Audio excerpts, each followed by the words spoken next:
She arrived for the divorce holding a newborn. The billionaire CEO sat there with his fiancée in frozen shock. The elevator doors opened with a soft chime. And then there was silence. The kind of silence that makes your heart stop. The kind that fills a room before something breaks forever. She stepped onto the marble floor of the 52nd floor, her flats making no sound. Her spine straight, her eyes fixed ahead. In her arms, a baby slept against her chest, wrapped in a pale blue blanket, tiny fingers curled against the silk of her blouse. She looked like a queen returning to reclaim her throne. She felt like a woman walking back into a fire she barely survived. At the end of the hallway, through walls of glass, she could see him. Julian Sterling, billionaire, CEO, the man who told her she was nothing. And beside him, perched on the edge of his desk like she belonged there, was a woman with blonde hair and a diamond ring catching the afternoon light. His fiancée. She kept walking. Her heart pounded so loud she was sure the baby would wake. But Zion slept on, peaceful, unaware that his mother was about to face the man who did not know he existed. 20 steps. 15. 10. The receptionist scrambled from behind her desk. Mrs. Sterling, Ms. Okonkwo, wait, he is in a meeting. You cannot just... She did not stop. She pushed open the glass doors without knocking, and the world inside that office froze. Julian looked up. His face went blank, then pale, then something she could not name, something between recognition and terror. The blonde woman turned, confusion tightening her perfect features. And in the silence that followed, the only sound was the soft breathing of a baby who did not know his father was staring at him for the very first time. Amara. Her name left his lips like a wound reopening. She walked into the room as if she owned it. She set a leather folder on his desk, right beside where his fiancé's hand rested, and she looked at him with eyes that could cut glass. I am here to sign divorce papers. I assume you still have them somewhere. You never did file them. Julian stood slowly. His eyes moved from her face to the carrier on her chest. His mouth opened, but no sound came out. The blonde woman slid off the desk, her voice sharp with confusion. Julian, who is this? Amara answered before he could find his voice. I am his wife. She paused, let the word land like a stone dropped into still water. Soon to be ex-wife, if he can manage to sign his name. She adjusted the carrier, and the baby stirred, making a small sound that drew both their eyes. And this is Zion. He is 3 months old. Julian took a step forward. The color drained from his face completely. That is that your son? Amara said it without emotion, without softness, just fact. Congratulations, Julian. You are a father. ... Hi, my beautiful family. Welcome back to Untold Desires by Mr. Lewis, your home for stories that touch the soul. Before we continue, I want to take a moment to speak directly to you. Heavenly Father, we bow our hearts before you today. Place your gentle hand over every woman listening to this story. Give her strength when she is tired. Give her peace when she is overwhelmed. Give her honor when the world forgets her value. She carries homes on her shoulders.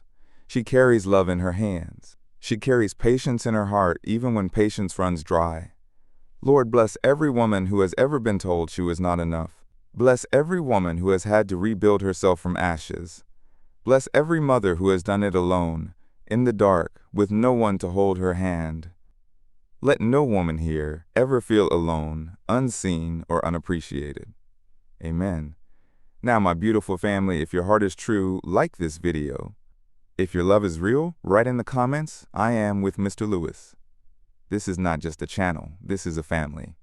And this story, the one you are about to hear, it is going to stay with you. Let us begin. ... The glass doors of Sterling Industries reflected Amara Okonkwo's image back at her as she had approached that building 20 minutes earlier.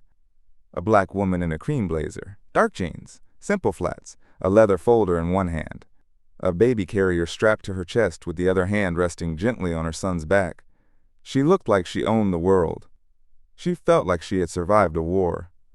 Zion slept against her heartbeat, his tiny fist curled against the fabric of her blouse, his breathing soft and even. He was 3 months old. He had never met his father. He did not know that the man who gave him life had once told his mother she was nothing. But Amara remembered. She remembered every word. And she was done pretending those words did not still echo in her chest every single night. The revolving doors spun. The lobby stretched before her, all marble and glass and money on display. She had been here before, back when she was Mrs. Julian Sterling, back when she believed that name meant something.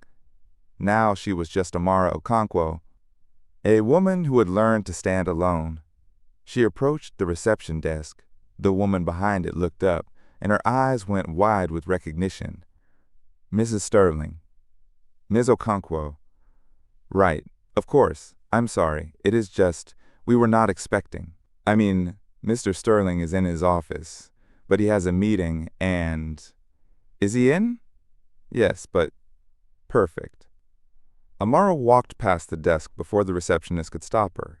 She heard the woman scrambling for her phone, probably calling security, probably calling Julian, but it did not matter. She was already in the elevator. The doors closed. The numbers climbed. And Amara looked down at her son, at his perfect sleeping face, and whispered, "It is going to be okay, baby. Mama just has one thing to do, then we go home. Just us, like always." The elevator stopped. The doors opened. And Amara stepped on to the executive floor of Sterling Industries for the first time in almost a year. ... The hallway stretched before her like a runway. Glass walls on either side revealed conference rooms, corner offices, assistants typing at desks, everything pristine, everything expensive, everything designed to remind you that you were in the presence of power.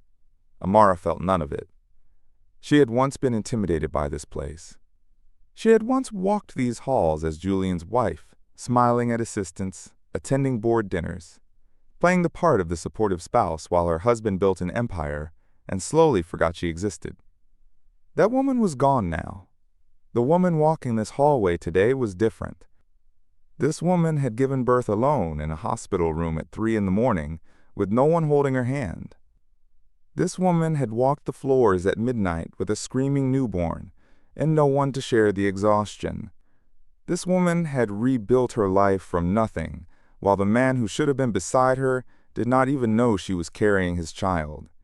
She had earned the right to walk into his office uninvited. She had earned the right to look him in the eye and watch him realize what he lost. The corner office loomed ahead. Through the glass she could see Julian behind his desk. Charcoal suit, shoulders broad, jaw sharp. He looked exactly like the man she had married, the man she had loved, the man who had destroyed her with 6 words. "You are nothing to me." And beside him, sitting on the edge of his desk, with her legs crossed and her hand on his arm, was Victoria Chin. Amara had seen the engagement announcement 2 months ago, had stared at the photo of Julian and this woman, smiling, her ring glittering, the headline calling them the power couple of the year. She had told herself it did not matter. She had told herself she was over him. But standing here now, seeing them together, something twisted in her chest that she refused to name. The receptionist's voice came from behind her, breathless. "Ms. Okonkwo, please, you cannot just—" Amara pushed open the glass doors.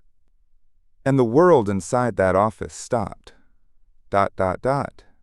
Julian looked up. For a moment, just a moment, his face held no recognition. Just confusion, a slight frown at the interruption. And then it hit him. Amara. His voice cracked on her name like a bone breaking. Victoria slid off the desk, her smile freezing, her eyes darting between Amara and Julian with growing alarm. "Julian, who is this?" But Julian was not looking at Victoria. He was staring at Amara, at the baby carrier on her chest, at the tiny sleeping face of a child he had never seen before. Amara walked into the room. She did not look at Victoria. She looked only at Julian. "I am here to sign divorce papers." She set the leather folder on his desk, right beside where Victoria's hand had been resting. "I assume you still have them. You never did file them." Julian stood slowly. His chair rolled back and hit the window behind him. His mouth opened, but nothing came out. His eyes were locked on the carrier, on the baby, on the impossible truth strapped to his wife's chest. Victoria's voice sharpened. "Julian, answer me. Who is this woman?" Amara turned to look at her for the first time. "I am his wife." The word landed like a bomb in the silent room. Victoria's face went pale. "What?" Soon-to-be ex-wife. Amara's voice was ice, if he can manage to sign his name. Zion stirred in the carrier, making a small sound, a tiny whimper, the sound of a baby waking up. Both Julian and Victoria stared at the child. "And this," Amara said, her hand resting gently on Zion's back, "is Zion. He is 3 months old. He is your son, Julian." She looked at him directly. "Congratulations, you are a father." ... The silence in that office was so complete that Amara could hear her own heartbeat. Julian's face had gone completely white. His hands gripped the edge of his desk like he needed it to stay standing. His eyes were fixed on Zion, on the baby's face, on the features that were unmistakably his own. The same brow, the same mouth, the same rich brown skin. "You were pregnant." His voice came out broken, barely a whisper. "When you left. You were." Amara's laugh cut through the room, sharp enough to draw blood. "Was I pregnant?" "Yes, Julian, I was pregnant." She reached into the carrier and lifted Zion out, cradling him against her shoulder with practiced ease. The baby blinked, his dark eyes unfocused, still waking from his nap. "I came home to tell you. I had the test in my purse. I was so happy I could barely breathe." She looked at Julian, and her eyes held no mercy. "And you were drunk."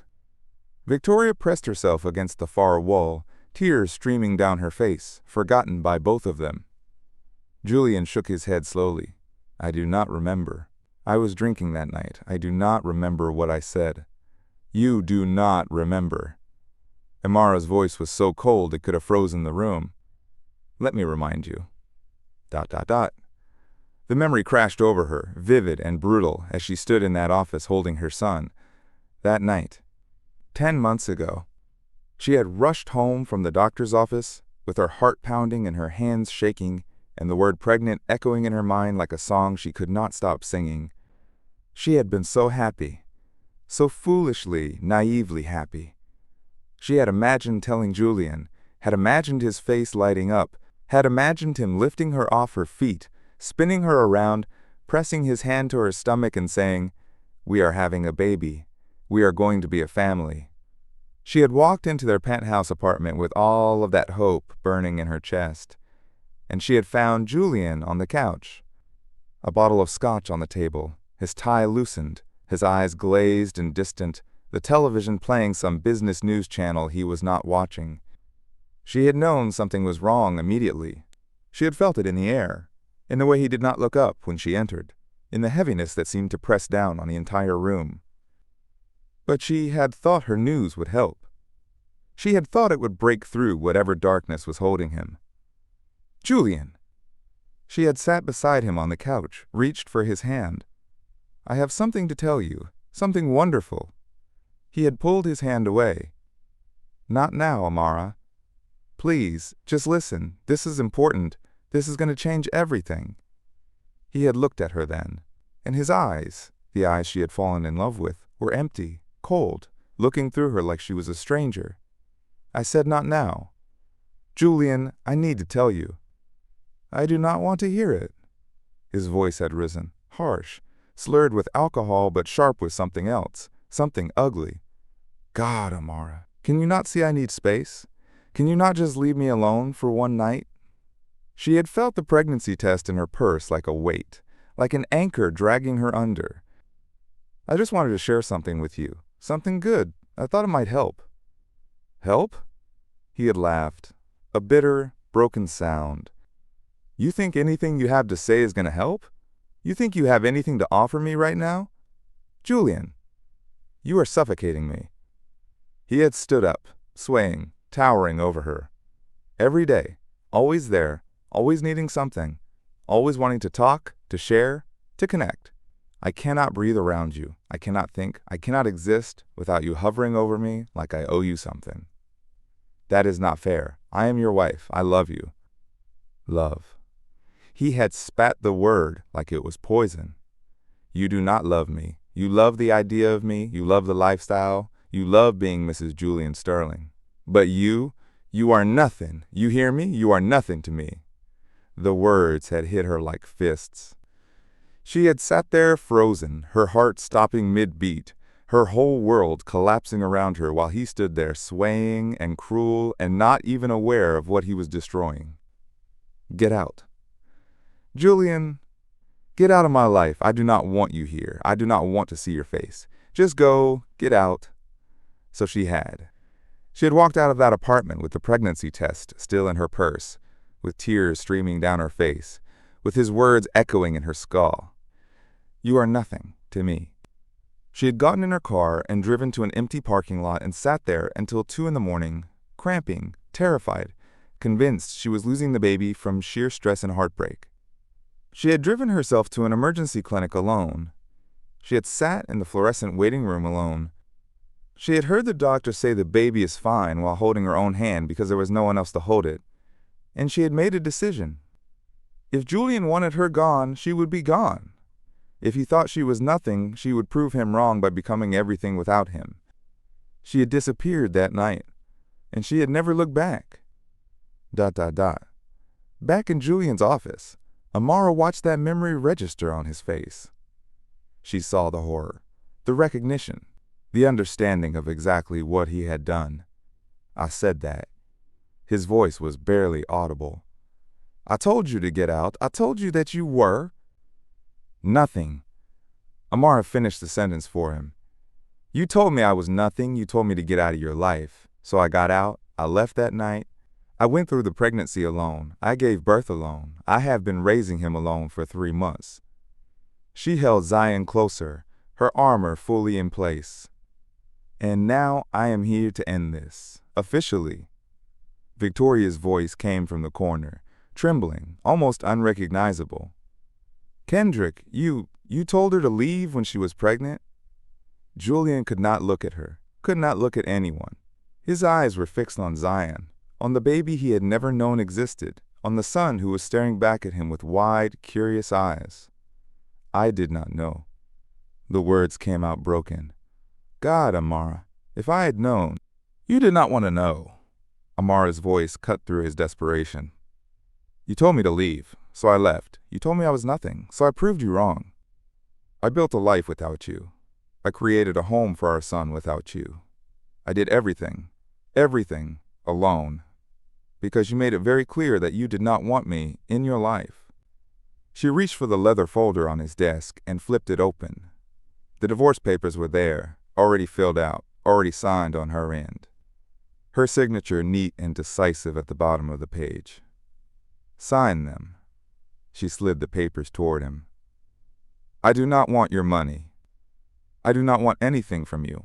Just sign, and you will never have to see my nothing face again. The word nothing landed like a slap. Julian's face crumpled. Amara, wait, please. She slid the pen across the desk toward him. There is no waiting. There is no explaining. You made your choice that night. She looked at him directly, and her eyes held no forgiveness, no softness, no opening for redemption. I made mine. ... Julian moved around the desk, his hand reaching for her. I did not know. God, Amara, if I had known. You did not want to know. She stepped back, putting distance between them. When you tell someone to get out of your life, you do not get to be surprised when they actually do it. Please. His voice broke. Please, just give me a minute. Let me explain. Explain what? Amara's voice rose, and Zion whimpered against her chest, sensing his mother's distress. Explain that you were drunk? That you were having a bad day? That you did not mean it? She adjusted the carrier, soothing the baby with practiced hands even as her own heart was breaking all over again. I sat in my car that night, Julian, cramping, bleeding slightly, terrified I was losing our baby because of your words. I went to a clinic alone at midnight. I went through morning sickness alone. I went through labor alone. 18 hours. No one holding my hand. No one telling me to breathe. No one there when they put my son on my chest for the first time. Every word was a hammer blow. Julian looked like he was being physically beaten. I have spent every day since that night making sure Zion knows he is loved, that he is wanted, that he is valuable. Everything you told me I was not. She turned toward the door. Amara. Julian's voice was desperate. That is my son. She stopped, but she did not turn around. Now he is your son. Where was that concern when you told me to get out? Where was that concern every single day you did not come looking for me? I did not know. Because you did not want to know. She walked toward the door, her spine straight, her head high. Julian ran after her. Wait, please. Can I see him? Can we talk? She reached the door and finally turned to look at him. His face was streaked with tears. His hands were shaking. He looked broken. Good. Sign the papers, Julian, then we are done. I cannot. His voice cracked. I have a son. I cannot just sign away. You have nothing. Her voice was final. You threw away your family. You do not get to claim us now because it is convenient. She walked out, leaving him standing in the doorway of his office. The divorce papers remained unsigned on his desk. Victoria remained frozen in the corner, and the weight of his words from that drunken night crushed him under their truth. ... The elevator doors opened, and Amara stepped inside. Zion was fully awake now, his little face scrunching up, about to cry. She bounced him gently, murmuring soft sounds, holding him close. It is okay, baby. It is okay. Mama is here. Mama is always here. The doors began to close. And then she heard it. Julian's voice echoing down the hallway. Amara, please. But the elevator was already descending, carrying her away from the man who told her to leave, away from the life she had tried to build with him, away from the promises he had broken. She looked down at Zion, at his tiny features, perfect and peaceful now that he was being soothed. It is just us, baby. She whispered it like a prayer. It has always been just us. The elevator reached the ground floor. The doors opened. And Amara Okonkwo walked out of Sterling Industries like the queen she had become. Behind her, in that office on the 52nd floor, 2 lives were falling apart. Victoria Chen stood staring at the engagement ring on her finger, understanding with brutal clarity that she had been wearing the jewelry of a ghost, that the man she loved had never stopped loving someone else, that her fairy tale had just shattered into pieces at her feet. And Julian Sterling stood frozen in his office doorway, his empire around him, his success meaningless, watching the woman he had driven away disappear with the son he had never known. Both of them lost to him, because of words he had spoken in drunken cruelty. The unsigned divorce papers sat on his desk. His whole world had just walked out the door. And for the first time in his life, Julian Sterling understood what it meant to lose everything that mattered. ... My beautiful family, stay with me. This story is only beginning. Have you ever had someone you loved say words that changed everything? Words that echoed in your mind for months, for years? I know some of you have. I know some of you are nodding right now, remembering a moment when someone you trusted broke something inside you. This is a story about that breaking. But more importantly, it is a story about what comes after. Stay with me. ... Julian's phone sat on his desk the next morning. Amara's number blocked after the first unanswered call. He had tried once, just once, and heard the automated message telling him this number could not be reached. She had cut him off completely, surgically, the way she did everything now, with precision, without mercy. The divorce papers remained unsigned. He had stared at them for hours after she left. Victoria's presence in his office had faded to background noise until she had finally grabbed her purse and walked out without a word. The engagement ring she had been wearing was now sitting in a small box on his desk. She had left it behind like evidence of a crime. Julian had not slept. The sun was rising over the city now, painting his office in shades of gold and amber. And he was still sitting in the same chair, wearing the same suit, staring at the same empty space where Amara had stood, holding their son. Their son. The words felt foreign in his mind. He was a father. He had a child, a baby boy with his face and Amara's strength, and he had missed everything. Every single moment of that child's existence had happened without him. The first heartbeat on an ultrasound. The first kick. The first breath. The first cry. Gone. All of it gone. Because he had been too drunk and too damaged to let his wife speak. ... His best friend Andre found him there at dawn, looking like death. Man, what the hell happened? Andre closed the office door behind him, his face a mix of concern and confusion. Victoria called me last night. She was crying so hard, I could not understand half of what she said. Something about Amara? A baby? What is going on? Julian's voice came out raw, destroyed. I have a son.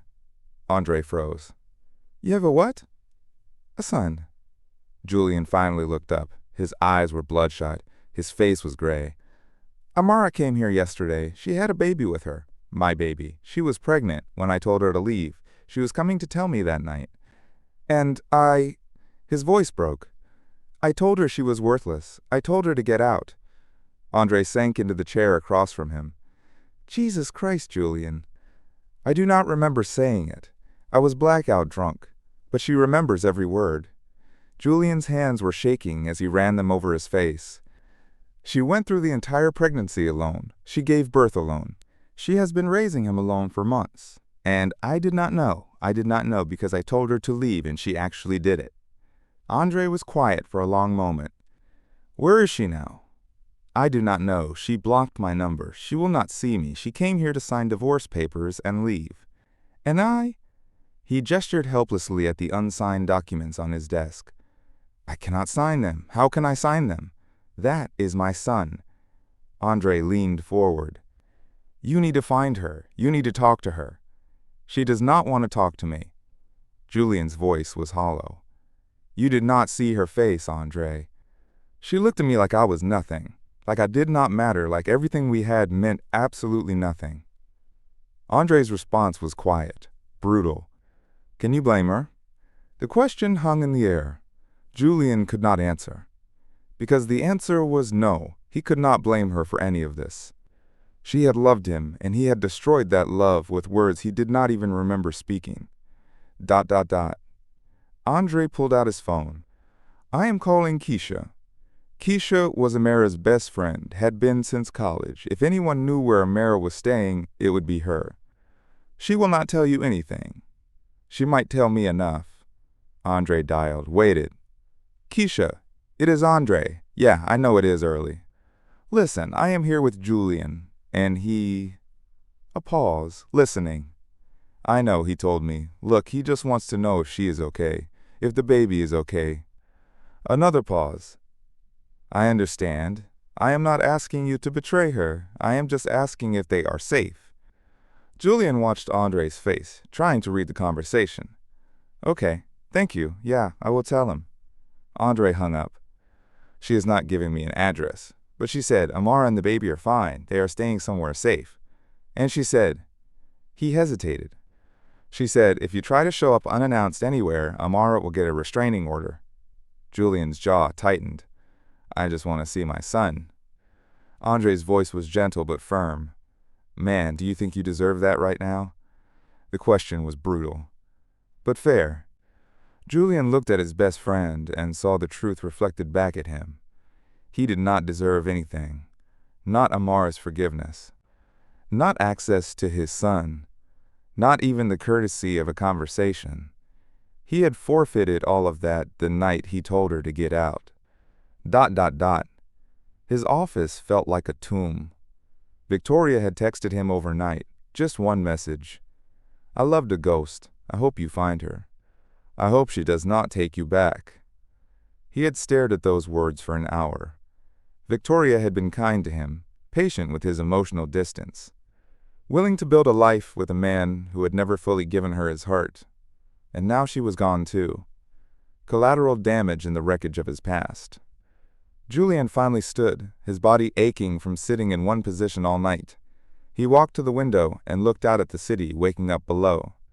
Somewhere out there, Amara was probably feeding Zion, changing him, holding him, doing all the things mothers do.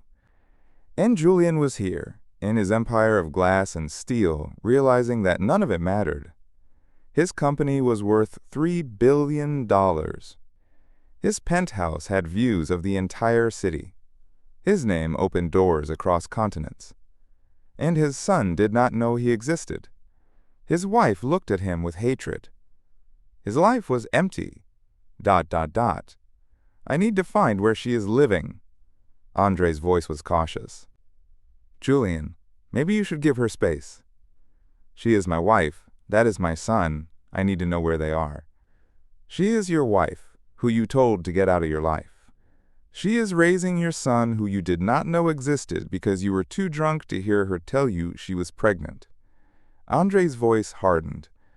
You do not get to demand anything from her right now. You lost that privilege. Julian turned to face him. What am I supposed to do? Just let her disappear? She did not disappear. You drove her away. The words hit like a physical blow.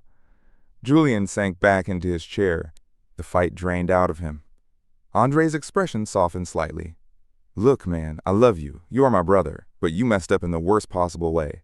Amara does not owe you anything. Not her time. Not her forgiveness. Not access to that baby. His voice was firm.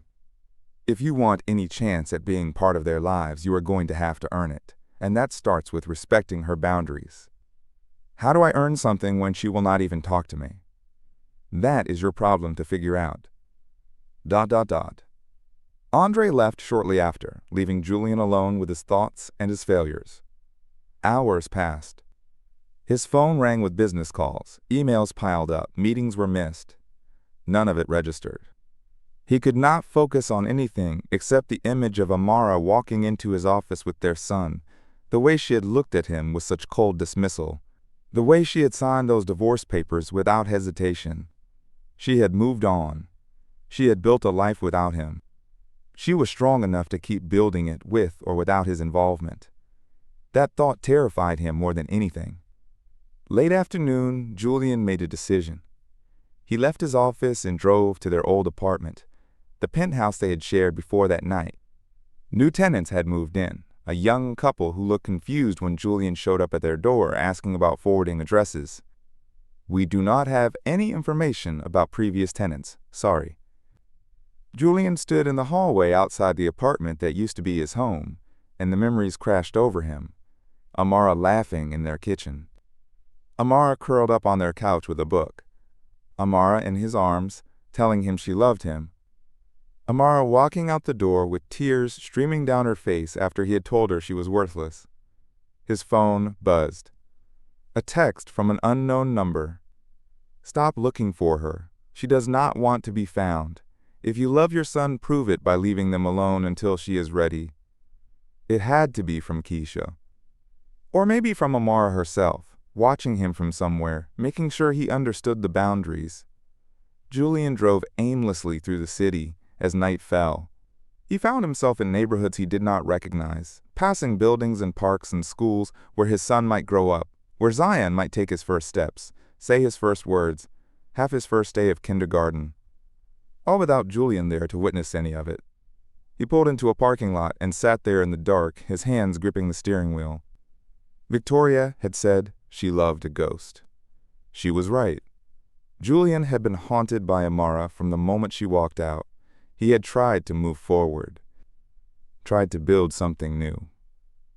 But his heart had never left that apartment that night, that moment when he destroyed everything that mattered. And now Amara had walked back into his life, not to reconcile, not to forgive, just to finalize the ending he had started. ... His phone lit up with a notification. Someone had tagged him in a photo online. He opened it, expecting business news or social media nonsense. Instead, it was a picture from a mutual friends page. The caption read, "Ran into this queen at the grocery store today, looking amazing as always." The photo showed Amara smiling at the camera. Zion was strapped to her chest in a carrier. She looked radiant, happy, whole. She looked like she did not need him at all.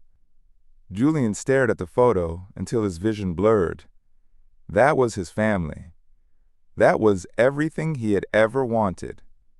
And he had thrown it away because he had been too drunk, too angry, too damaged to recognize what he had when it was standing right in front of him.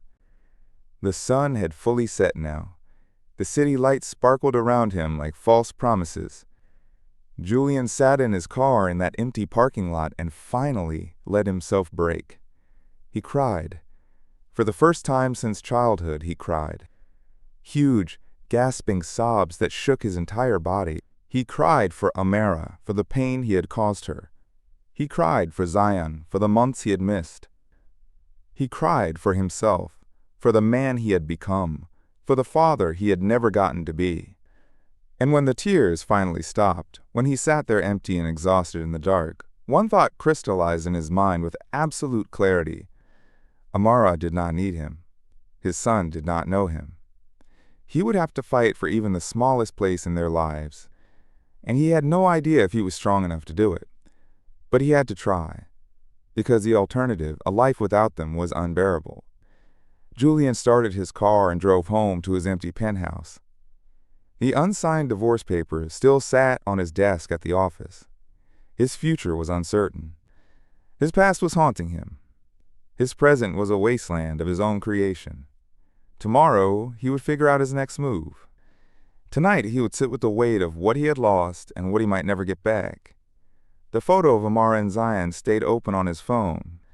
He looked at it one more time before setting the phone down. She was smiling in that picture. She was happy. And Julian realized with crushing certainty that her happiness had nothing to do with him anymore. ... My beautiful family, if this story is touching your heart, take a moment to like and subscribe. We are building something special here. A family of people who believe in second chances, even when they seem impossible. This story is not over. Not even close. Julian is just beginning to understand what he destroyed. But will he have the strength to rebuild it? Will Amara ever let him try? Stay with me. The next part of this story will test everything you believe about forgiveness, about love, about the power of words, and the longer power of actions. I will see you there. The knock came at dawn. Aggressive, persistent. The kind of knock that does not care if you are sleeping, does not care if you are tired, does not care about anything except being answered. Amara had just finished feeding Zion. The baby was drowsy and content in her arms, his little mouth still making sucking motions even though the bottle was empty. She had been about to lay him down in his crib, to steal maybe an hour of sleep before he woke again. And then that knock shattered the peace of her morning. She knew who it was before she looked through the peephole. She felt it in her bones. Julian stood in her hallway. He looked terrible, unshaven. His shirt wrinkled, his eyes red and desperate. He had found her somehow, tracked down her new apartment, broken through whatever barrier she had tried to build. Amara's jaw tightened. She shifted Zion to one arm and opened the door with the chain lock still in place, creating a gap barely wide enough to see through. Leave, or I call the police. Julian's face crumpled at the sound of her voice. Amara, please, I just need to talk to you. You have nothing to say that I want to hear. I want to see Zion. That is my son. His voice cracked on the words. Please, just let me see him. Amara's laugh was sharp and humorless. Now you want to be a father? How convenient. Through the gap in the door, she could see him flinch. Behind her, Zion made a small cooing sound, and Julian's eyes immediately tracked the noise, desperate for a glimpse of the baby. I did not know you were pregnant. If I had known, you did not give me a chance to tell you. Her voice was ice. I walked into our home with the best news of my life, and you were drunk. You looked at me like I disgusted you. You told me to get out. I was drunk. I did not mean... You said I was worthless, Julian. She stepped closer to the gap in the door, her eyes locking onto his. You said you never wanted to see my face again, so I made sure you did not. And now you show up at my door months later, want to play daddy? I want to know my son. You should have thought about that before you told his mother she was worthless. Julian's hand gripped the doorframe. I was in a bad place that night. My father left my mother when I was a baby. It was the anniversary. I was drinking because I do not care about your father. Amar's voice cut through his explanation like a blade. I do not care about your trauma. I do not care about your reasons. You destroyed me that night, Julian, and I had to rebuild myself while carrying your child. She adjusted Zion in her arms, and through the gap, Julian caught a glimpse of the baby's face. His breath hitched. He has my eyes. He has your everything. And you will never know him, because you threw us away. Doors were opening up and down the hallway now, neighbors starting to peer out, curious about the commotion. An elderly woman from across the hall stepped into view, her phone in her hand. Everything okay, honey? She called to Amara, her eyes suspicious as they landed on Julian. It is fine, Mrs. Patterson, just an unwanted visitor who was about to leave. Julian looked around at the gathering audience, then back at Amara. I am not leaving until we talk. Then I am calling the police. She moved to close the door, but his voice stopped her. I sat in my car outside your apartment last night. Amara froze. I watched your shadow in the window. I watched you holding him, feeding him, being the mother I robbed you of sharing with me. His voice was raw, broken. I know I do not deserve anything from you. I know what I did was unforgivable. But he is my son, Amara. He is my blood. Please do not take that away from me. For a moment, just a moment, something flickered in Amara's eyes. But then it hardened again, her armor reassembling itself. You took it away from yourself. She started to close the door. Do not come back here, Julian. I mean it. Amara. The door slammed shut. The chain lock clicked. The deadbolt turned. Julian stood in the hallway, staring at the closed door, his hands shaking. Behind that door he could hear Zion making baby sounds. Could hear Amara's voice, soft and gentle, as she spoke to their son. You are okay, baby. Mama has got you. You are safe. The words gutted him. Safe. She had to tell their son he was safe because Julian's presence was a threat. Mrs. Patterson was still standing in her doorway, watching him with narrow eyes. You better leave, young man. That girl does not need your trouble. Julian looked at the elderly woman, then back at Amara's door. He raised his voice so Amara could hear through the door. I am sorry. I am so sorry for what I said. I am sorry for what I did. I know it is not enough. But I need you to know. Amara's voice came through the door, muffled but clear. I do not care. I do not care about your apologies. I do not care about your regret. You had a wife who loved you, and you destroyed her. You do not get to ask for mercy now. The hallway had gone silent. Even the neighbors who had been watching had gone quiet, uncomfortable witnessing this private devastation play out in public. Julian pressed his palm against the door. Please, just tell me what I need to do. There is nothing you can do. Her voice was final. Go back to your fiancé. Go back to your life. Forget about us the way you forgot about me when you told me to leave. I broke off the engagement. There is no fiancé. Silence from the other side of the door. Victoria gave me back the ring, she said. His voice broke. She said I was in love with a ghost. She was right. I never stopped loving you, Amara. I never stopped. The door stayed closed. You have a funny way of showing love. Amara's voice finally came, quiet and lethal. Love does not tell someone they are worthless. Love does not choose alcohol over their partner. Love does not drive their pregnant wife into the night with nowhere to go and no one to turn to. I know. God, I know I was wrong. Being wrong does not fix anything. It does not give me back the pregnancy you missed. It does not give me back the labor I went through alone. It does not give me Brilliant. The first time I held our son and realized his father was not there because he told me to disappear. Every word was a knife, precise and devastating. Julian's forehead rested against the door now, his eyes closed. What do I do? Tell me what to do. Leave. I cannot. Then I am calling the police. He heard movement inside, heard her walking away from the door. He pushed off and stared at the closed door, at the barrier between him and his family. Mrs. Patterson's voice came from behind him. "Son, you should go. Whatever you did, it is clear she is not ready to forgive you." Julian turned to look at the old woman. "I told her she was worthless when she was coming to tell me she was pregnant. I told her to get out of my life." Mrs. Patterson's expression did not soften. "Then you deserve exactly what you are getting." The truth of it hit him like a train. He did deserve this. He deserved the closed door, the rejection, the wall Amara had built between them. He had earned every bit of her coldness with his cruelty. His phone buzzed. A text from a number he did not recognize. "This is Keisha.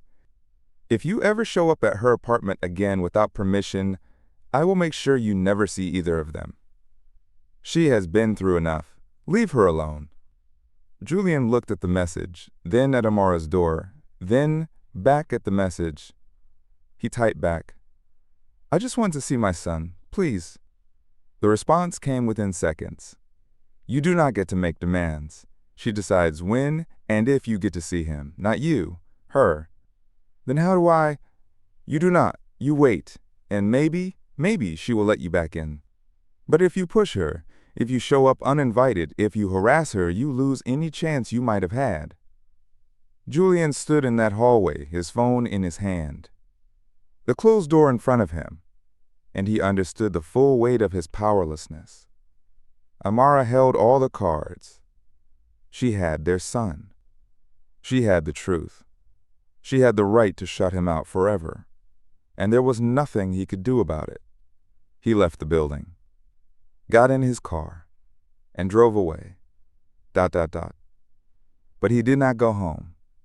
He drove to his mother's house, the place he had grown up after his father left, the small house in the neighborhood he had worked so hard to escape. He knocked on her door. His mother answered, took one look at his face, and pulled him inside. "What happened?" "I have a son." The words came out broken. "I have a son, and Amara will not let me see him because I told her she was worthless and to get out of my life. And she was pregnant, Mama. She was coming to tell me she was pregnant, and I was drunk, and I—" He could not finish. His mother's arms came around him. And for the second time in as many days, Julian broke. "Oh, baby." His mother's voice was soft, but devastated. "Oh, Julian, what did you do?" "I became him." The realization hit like a wrecking ball. "I became Dad. I did to Amara exactly what he did to you." His mother pulled back, her hands on his face, her eyes searching his. "Your father left because he was a coward. Are you a coward, Julian?" "I do not know." "Then you better figure it out." Her voice was firm. "Because that woman, that strong, beautiful woman you married, she does not need a coward. She needs a man who will fight for his family, not with words, not with excuses, with action. She will not let me near her." "Then you find another way. You prove to her that you are not the man who told her to leave. You become the man who will never leave again." Julian stayed at his mother's house that night. He slept in his childhood bedroom, stared at the ceiling where glow-in-the-dark stars still clung from his teenage years. Somewhere across the city, Amara was putting Zion to bed, singing to him, loving him, being everything their son needed. And Julian was here, exiled from his own family, knowing he deserved every second of this pain. But his mother's words echoed in his mind. "Prove you are not that man. Become the man who will never leave." He did not know how yet. He did not have a plan. But he knew one thing with absolute certainty. He was not giving up. Not on Zion. Not on Amara. Not on the family he destroyed. Even if it took the rest of his life, he would earn his way back. Or he would die trying. ... My beautiful family, have you ever had to prove yourself to someone you hurt? Have you ever had to earn back trust you destroyed? It is one of the hardest things a person can do. Because trust, once broken, does not just heal, it has to be rebuilt, brick by brick, day by day. Action by action. Julian is about to learn that lesson. But first, someone else needs to have a conversation with Amara. Someone unexpected. Stay with me. ... Victoria Chen had never considered herself a brave person. She was smart, ambitious, successful in her own right. But brave? That had never been a word she would use to describe herself. But standing outside Amara Okonkwo's apartment building 2 days after her world fell apart, she discovered a courage she did not know she had. The engagement ring Julian had given her was gone, already returned, sitting in a box on his desk where she had left it. The life she had planned with him was over. But she needed to understand why. She needed to see the woman who had held Julian's heart, even when he pretended otherwise. She needed closure. She knocked on Amara's door softly, half hoping she would not answer. The door opened with the chain still on. Amara's face appeared in the gap. Her expression immediately hardened when she saw who was standing there. "What are you doing here?" Victoria's voice came out smaller than she intended. "I need to talk to you, please, just for a few minutes." "About what? About how you were engaged to my husband?" "I am not anymore. I gave him back the ring." Amara's eyes narrowed. "Good for you. That does not concern me. Please, I am not here to defend him. I am not here to ask anything from you. I need to understand what I lost, what I never really had." For a long moment, Amara stared at her through the gap. Then, surprisingly, the door closed. The chain rattled, and the door opened fully. Amara stood there in jeans and a Georgetown University sweatshirt, Zion propped on her hip. The baby's eyes were alert, his tiny hand gripping his mother's shirt. Even now, even dressed casually in her own home, Amara looked like royalty. She looked untouchable. "You have 5 minutes, then you leave." Victoria stepped inside. The apartment was small but immaculate, baby things organized neatly. A bouncer in the corner, bottles drying on the counter, a basket of tiny clothes folded with military precision. Photos lined a shelf above the couch.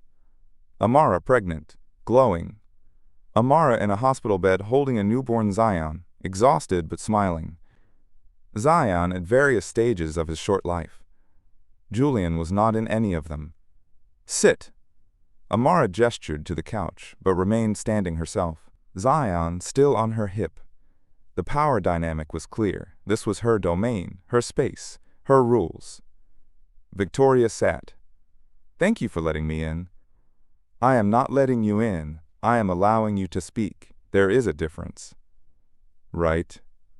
Victoria's hands twisted in her lap. "I did not know about you. When Julian and I started dating, he said he was divorced. Past tense. Done. Finished. I did not know the papers were never signed." "They are signed now. I signed them in his office. Whether he signs them is his problem." "He told me what happened that night, what he said to you." Amara's expression did not change. "And you were here to tell me he did not mean it? That he was drunk? That I should forgive him?" "No." Victoria looked up, meeting Amara's eyes. "I am here because I spent a year with a man who I thought loved me, and I just found out he was in love with someone else the entire time. I am here because I need to see what I was competing against. You were not competing against me." Amara's voice was flat. "You were competing against his guilt." The words landed with brutal accuracy.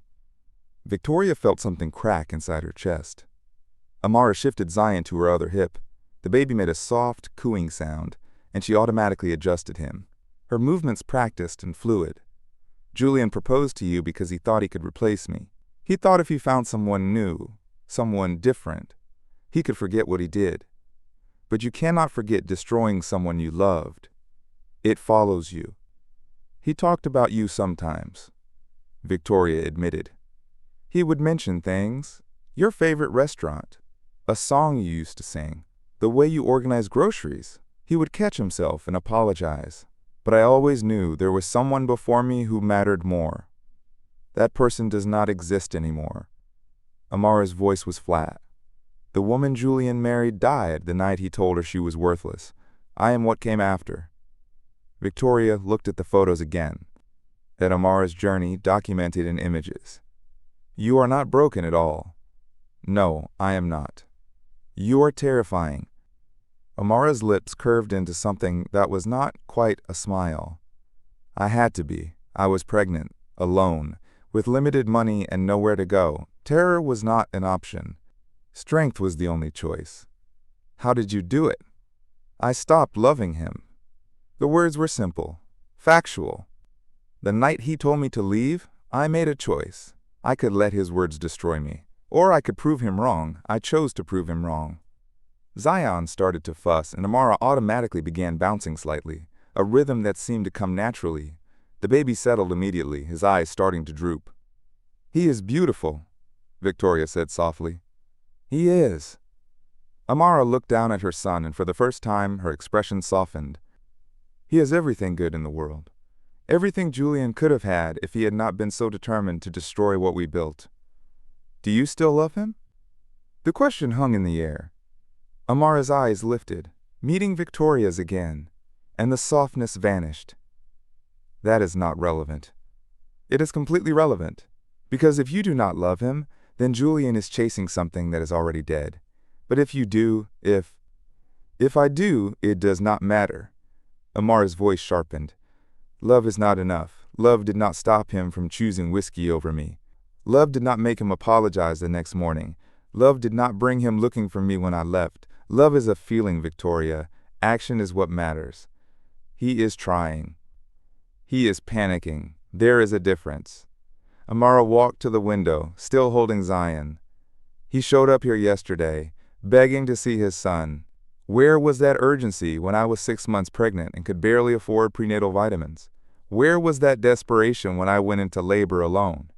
Where was he when I brought Zion home from the hospital by myself, terrified I would not know what to do? Victoria had no answer. He is not trying to be a father. Amara continued. He is trying to absolve his guilt, and I am not here to make him feel better about himself. What are you here for? Amara looked down at Zion, who was now fully asleep against her shoulder. To raise my son. To build a life where he never questions his worth. To make sure he grows up knowing that his mother fought for him when his father walked away. Julian did not walk away. He did not know. He told me to leave. Amara interrupted, her voice sharp.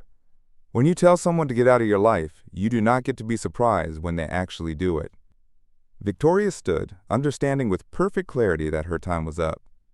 I am sorry he hurt you. I am sorry he used me to try to forget you. I am sorry for showing up here. Do not apologize to me. You did not do anything wrong. Amara's expression was neutral again, controlled. You fell in love with a man who was not available. That is not your fault. It is his. At the door, Victoria turned back. For what it is worth, I think he really does love you. I think he always has. Love without respect is worthless. Amara opened the door. A clear dismissal. And he lost my respect the night he called me worthless. Victoria stepped into the hallway. The door closed behind her with quiet finality. She stood there for a moment, processing everything. Amara was not broken. She was not weak. She was not waiting for Julian to save her or complete her or make her whole. She was already whole, already strong, already building a life that did not need him in it. And that, Victoria realized, was why Julian would never stop loving her. Amara did not need him, and Julian had spent his entire relationship with Victoria trying to find someone who did. ... Inside the apartment, Amara laid Zion down in his crib and stood watching him sleep. Her friend Keisha had been texting, asking how she was holding up, offering to come over. Amara texted back. Victoria came by. What? Are you okay? I am fine. She is not the enemy. She is just another casualty. And Julian? Amara stared at her phone for a long time before responding. He is nothing. But the lie tasted bitter even as she typed it. The truth was more complicated. The truth was that she saw Julian every time she looked at Zion. The truth was that she remembered what it felt like to love him, to trust him, to believe in forever with him. The truth was that his words still echoed in her mind late at night when she was alone. You are nothing to me. Get out. The truth was that loving him and hating him existed simultaneously in her heart, and she did not know how to reconcile those feelings. But she had learned something in the months since she left. She did not need to reconcile them. She could hold both truths at once. She could love the man he had been and hate the man he had become. She could remember their past and refuse to let it dictate her future. She could survive without him. She had survived without him. And that was power Julian could never take away. Keisha's next text came through. "Do you think you will ever let him see Zion?" Amara looked at her sleeping son, at the tiny life she had built from nothing, at the miracle that had come from devastation. She typed, "Maybe, someday, if he proves he is worthy, but that day is not today." What would make him worthy? Amara did not answer. She did not know. She was not sure anything could erase the damage he had done. But she also knew that Zion deserved a father. Not the drunk man who told her to leave. Not the panicked man who showed up begging at her door. A real father. A present father. A father who chose his son every single day. She did not know if Julian could become that man. But she knew she would not give him the chance to prove it until she was absolutely certain he would not hurt Zion the way he had hurt her. Her phone buzzed again. A text from an unknown number. "This is Julian. I know you do not want to hear from me. I know I have no right to ask for anything, but I am begging you, please let me see him once. Just once, let me hold my son." Amara stared at the message. Her thumb hovered over the delete button. But something stopped her. Maybe it was the memory of Julian before that night. The man who made her laugh until her stomach hurt. Who held her when she cried. Who promised her forever. Maybe it was the knowledge that Zion would grow up and ask about his father, and she would have to explain why he was not there. Maybe it was just exhaustion. Bone-deep weariness from carrying all this anger alone. She typed, "No." But before she sent it, she deleted it. She typed it again. Deleted it again. Finally, she settled on 2 words. "I will think about it." She hit send before she could change her mind. His response came within seconds. Thank you. I will wait, however long it takes." Amara put her phone face down on the counter and walked away from it. She would think about it. That is what she had said.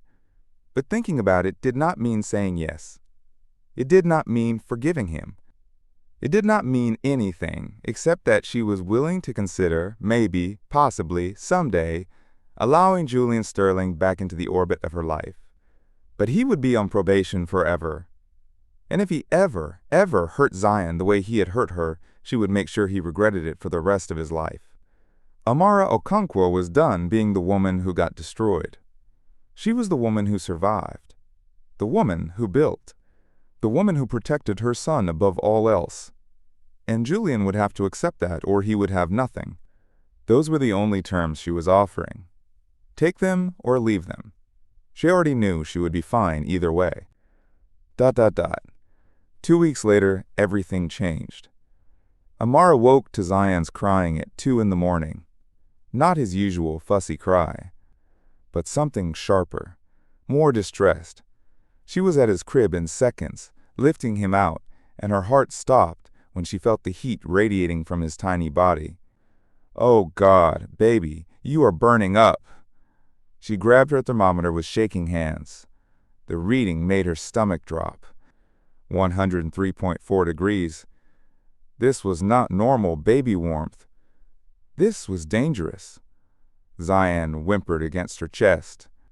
His little face flushed, his body limp in a way that terrified her. She threw on clothes, grabbed her bag, wrapped Zion in a blanket, and ran. The emergency room was bright and cold. A nurse took one look at Zion's age and his fever and rushed them back immediately. "How old is he?" 3 months. Amara's voice was shaking. His fever spiked. "I have been monitoring it, but it jumped so fast and You did the right thing bringing him in." They put Zion on monitors, took blood, asked questions. Amara answered through a fog of terror. The baby was crying now, scared by the unfamiliar place. the needles, the bright lights. Shh, baby, Mama is here. I am right here. The doctor came in, a tired-looking woman with kind eyes. We are going to keep him for observation. Fevers this high in infants require monitoring. Most likely it is viral, but we need to rule out serious infection. Is he going to be okay? I think so, yes. But we have to be careful with babies this young. They moved them to a pediatric observation area. Zion in a hospital crib, IV in his tiny arm, Amara in a plastic chair beside him. She held his hand through the crib bars and tried not to fall apart. Her phone buzzed. Keisha. How is the little man feeling? You said he was warm earlier. Amara's fingers trembled as she typed back. Hospital. High fever. They are keeping him for observation. What? Which hospital? I am coming. No, you are 3 hours away visiting your sister. We are okay. They say it is probably viral. Are you alone? Amara looked around the observation room. Other parents sat with their sick children, but she recognized none of them. Her mother was states away. She had friends, but no one close enough to call at this hour. I am fine, just scared. Text me every hour, I mean it. Amara put her phone down and watched her son sleep fitfully. The monitors tracked every breath, every heartbeat. She had never felt more alone in her life. Hours crawled by. Nurses came and went. Zion's fever started responding to medication, slowly dropping. But he was still so small, so vulnerable, hooked up to machines that beeped and hummed. Around 5 in the morning, Amara put her head in her hands and let herself cry quietly, just for a moment, just enough to release the pressure building in her chest. She did not hear the footsteps behind her. Amara. She spun around. Julian stood in the doorway of the observation room, his hair disheveled, his eyes wild with panic. What are you doing here? Is he okay? Where is he? Julian's eyes found the crib, found Zion with the IV, and his face went white. Oh my God. How did you even know we were here? I drove by your apartment. I could not sleep, and He looked ashamed admitting it. I know it sounds crazy, but I sometimes drive by just to see if your lights are on. Just to know you are both okay. Your car was not there. It is 5 in the morning. I got scared. I called every hospital in the area until I found you. Amara wanted to be angry, wanted to tell him he was stalking her, that this was inappropriate, that he had no right to be here. But she was so tired, so scared, so alone. High fever, she heard herself say. They are monitoring him for infection. Julian moved toward the crib like he was in a trance. Can I? I will not touch anything. He stopped, his hands hovering, wanting to reach for his son but respecting her boundary. What did the doctor say? Probably viral. They are running tests. Her voice cracked.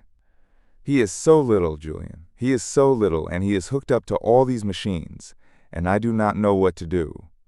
You are doing everything right. You got him here. You are with him. I have been here for hours by myself. The words hung between them, an accusation and a truth. She had done everything alone. The pregnancy, the birth, the sleepless nights, and now this. Julian's jaw tightened. I am here now. You do not get to be here. This is not your place. He is my son. Now he is your son. Her voice rose slightly. Where was that concern when I was pregnant and terrified? Where was it when he was born and I had no one to call? I did not know. Because you told me to get out. Her voice rose and a nurse looked over with concern. Amara lowered her voice, aware they were in a hospital, aware other sick children were sleeping nearby. You need to leave. Amara, please. I said leave. But even as she said it, Zion stirred in the crib and made a small, distressed sound. Both of them immediately looked at the baby. The monitor showed his fever continuing to drop, his vitals stabilizing. Julian pulled a chair over. Not next to Amara, but close enough to see Zion clearly. He sat down without asking permission. Call security if you want, but I am not leaving while he is here. while he is sick. Amara was too exhausted to fight, too scared to push him away when having another adult present, even him, made her feel slightly less alone. So she said nothing, and Julian took that as permission. They sat in silence. Minutes became an hour. The sun started rising outside the hospital windows, painting the observation room in shades of pink and gold. A nurse came to check Zion's vitals, smiled at them both. Mom and Dad both here. That is good. He is doing much better. Fever is coming down nicely. Amara did not correct her about the mom and dad comment, did not have the energy. When the nurse left, Julian spoke quietly. Thank you for not making me leave. I did not do it for you. I know. More silence. Zion's breathing was evening out, his color returning to normal. The worst was passing. I was terrified, Amara admitted, her voice barely above a whisper, when his fever spiked. When I realized something was really wrong, I have never been that scared in my life. You handled it perfectly. You got him here. You are an incredible mother. I do it alone. I know, and I am sorry. I am so sorry you have had to do everything alone. Amara looked at him for the first time since he had arrived. He looked terrible, unshaven, exhausted, his clothes wrinkled like he had been wearing them for days. Why were you driving by my apartment at 5 in the morning? He hesitated. I told you, I could not sleep. I worry about you both. I know it is not healthy. I know that. I will stop. But tonight, I am glad I drove by. I am glad I found you. Do not make this into something it is not. You being here does not change anything between us. I know that too. The doctor returned around 7, reviewed the numbers, smiled. He is responding beautifully. Fever is almost normal. We will keep him another few hours for observation, but he should be fine to go home. Relief crashed over Amara so hard she nearly sobbed. Thank you, thank God. After the doctor left, Amara put her head back against the wall and closed her eyes. She had not slept, had not eaten, had been running on pure adrenaline and terror. You should rest, Julian said. Even just 20 minutes, I will watch him. No, Amara, you are exhausted. You can barely keep your eyes open. I am fine. You are not fine, and if you collapse, you cannot take care of him. His voice was gentle but firm. I am not going anywhere. I am not touching anything. I am just watching. You can sleep right there, 3 feet away. If anything changes, I will wake you immediately. Every instinct told her to refuse, to maintain control, to not show weakness. But her body was betraying her. She was so tired she was dizzy. 20 minutes, she finally said. That is it. She closed her eyes. Sleep dragged her under within seconds. ... Julian watched Amara sleep, her head at an uncomfortable angle, her hand still reaching toward the crib, even unconscious. Then he looked at Zion, his son, this tiny person he barely knew. The baby was sleeping now too, his fever-flushed face returning to its normal, beautiful brown. His little chest rose and fell steadily. The monitors beeped to their reassuring rhythm. I am sorry I was not there, Julian whispered. I am sorry your mom had to do this alone. I am sorry I am only here now because I got lucky and drove by at the right time. Zion slept on, peaceful now, safe. I will not miss anything else, I swear. Whatever it takes, however long she makes me wait, I will prove I am worthy of being your father. 20 minutes became 40, then an hour. Amara did not wake, her body taking the rest it desperately needed. Julian stayed perfectly still, watching over both of them. When Amara finally stirred, dawn had broken fully outside. She jerked awake immediately, checking the crib. He is fine, Julian said quickly. Sleeping peacefully, fever is almost gone, nothing changed. Amara checked the monitors herself, checked Zion, satisfied herself everything was okay. Then she looked at Julian, and something in her expression shifted. Just slightly, just enough. Thank you, she said quietly. You do not have to thank me. I do. You stayed. You could have made this harder. You did not. They sat there as the hospital came alive around them. And Amara made a decision. You can see him. Julian's breath caught. Supervised visits. Sundays. Keisha has to be there. You follow every rule I set. Clear? Yes. God. Yes. Whatever you want. This is not for you, Amara said, her voice hardening again. This is for him. He deserves to know his father, even if his father does not deserve to know him. I understand. Do you? Because if you let him down, the way you let me down, I will make sure you never see him again. I will not, I swear. The nurse came to discharge them. Zion was cleared to go home. Amara gathered her things and Julian stood. Can I walk you to your car? No Sunday. Keisha will text you the time and address. Do not be late. Do not be early. I will not. She lifted Zion from the crib, careful of his IV site, and held him against her chest. The baby stirred and settled into her warmth immediately. Julian watched them leave, watched Amara carry their son away, and felt something he had not felt in weeks. Hope. Small, fragile, easily destroyed. But there. Amara had opened the door just a crack, just enough for him to prove himself. He would not waste it. He could not afford to. As he left the hospital and walked into the morning light, one thought echoed in his mind. She let me stay.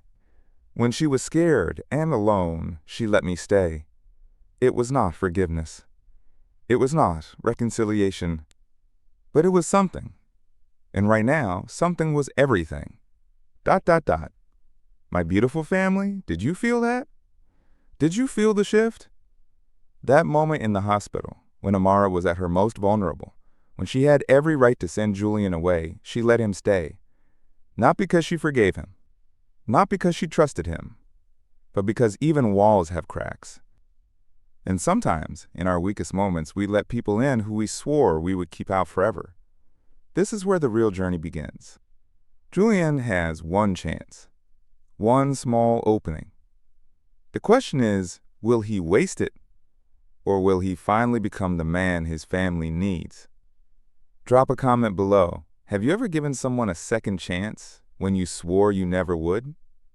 I want to hear your story. ... The first Sunday arrived with the weight of judgment. Julian stood outside the address Keisha had sent. A neat townhouse in a quiet neighborhood far from the luxury condo he and Amara had shared when they were married. This was where she had built her new life, where she was raising their son, where he was a visitor at best and an intruder at worst. He knocked precisely at the agreed time, not early, not late. Keisha answered. She did not smile, did not invite him in warmly, just stepped aside and said 3 words. Shoes off, hands washed, living room. Julian did as he was told, feeling like a teenager being supervised by a strict parent.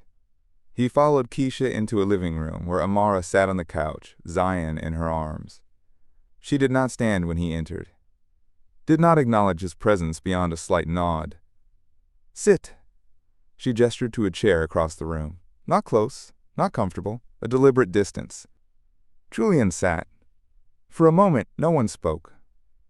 Zion made a small cooing sound, his eyes wandering around the room before landing on the stranger in the chair. The baby's expression was curious but wary. He just ate. Amara said, He is clean. He has been napping well. If he cries, I take him back. If he seems uncomfortable, I take him back. Clear? Clear. You have 1 hour. Keisha stays the entire time. You do not take photos. You do not post anything online. You do not tell your friends or family about these visits until I say you can. This is private. I understand. Amara stood, and for the first time she walked toward him. Zion rested against her shoulder, his tiny hand gripping her shirt. She stopped a few feet away. You can hold him. Julian's hand started shaking before he even stood up. He had imagined this moment 1,000 times, but now that it was here, he felt paralyzed by the fear of doing something wrong. Support his head, Amara instructed, her voice clinical. He cannot hold it up fully on his own yet.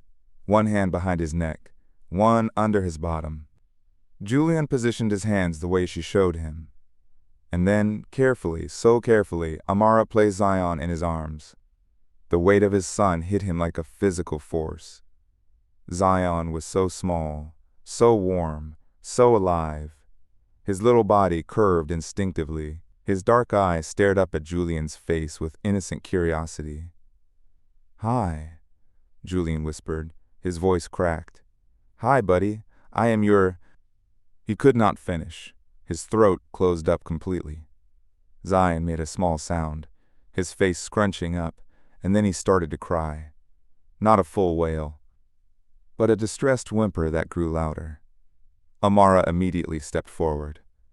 "Give him back." "No, wait, please, Julian, give him back." Julian handed Zion back, his arms feeling empty the moment his son left them. Amara cradled the baby against her chest, murmuring soft sounds, and Zion settled immediately. "He does not know you," she said flatly. "You are a stranger to him." The words cut deeper than any blade. Julian sat back down, his head in his hands. "I am sorry. I am so sorry." "Do not apologize to me. You cannot apologize your way through this." Keisha, who had been standing in the corner silently, spoke up. "Maybe that is enough for today." "No." Amara looked at Julian, her expression unreadable. "Stand up." He stood. "Try again. But this time, do not grab at him like you are desperate. Hold him like he matters." Julian approached again, and this time, when Amara transferred Zion to his arms, he focused on making his body calm, his grip gentle, his presence steady. Zion did not cry immediately. He looked up at Julian, his little face serious, processing this new person. "That is it," Amara said quietly. "Just hold him. Do not try to do anything. Just be there." So Julian stood there, holding his son, feeling the rise and fall of tiny breaths, counting the beats of a heart so small and perfect it made his own chest ache. Minutes passed. Zion's eyes started to droop, his body relaxed incrementally, his initial wariness fading into the sleepy contentment of a well-fed baby. And then, as Julian watched in amazement, his son fell asleep in his arms. Tears streamed down Julian's face silently. He did not move, did not breathe wrong, did not do anything that might disturb this perfect moment. Amara watched from the couch, her expression stone. But Keisha, standing in the corner, saw what Amara maybe did not, or would not acknowledge. Julian looked at Zion the way every father should look at their child. Like he was holding the entire world. Like nothing else mattered. "Time is up," Amara said after exactly 1 hour.